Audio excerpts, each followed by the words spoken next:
కూరగాయల్లో కాకరకాయ చాలా మంచిదని సైంటిఫిక్గా ప్రూవ్ చేయడం జరిగింది.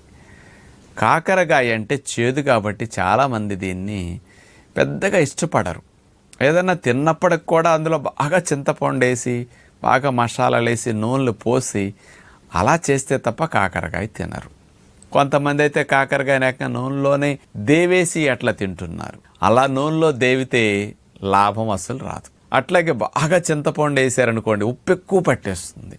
దీనివల్ల కఫం ఇంకా రెట్టింపు అవుతుంది. కాకరకాయ తినటం వల్ల వండుకునే విధానం మంచిది కానందువల్ల లాభానికి బదులు ఇంకా కఫము శ్లేష్మాలు ఇంకా ఎక్కువ అవుతున్నాయి. కానీ కాకరకాయని వండుకునే పద్ధతి తెలిసి కనుక వండుకు తింటే కఫాన్ని శ్లేష్మాన్ని తెగ్గోసి లంగ్స్లో గాలి కొట్టాలని గాలి తిత్తుల్ని త్వరగా ఖాళీ చేసి ఫ్రీ చేస్తుంది అని సైంటిఫిక్గా నిరూపించారు. మరి ఇందులో అలా చేయటానికి ఏముంది అని ఆలోచిస్తే కాకరకాయలో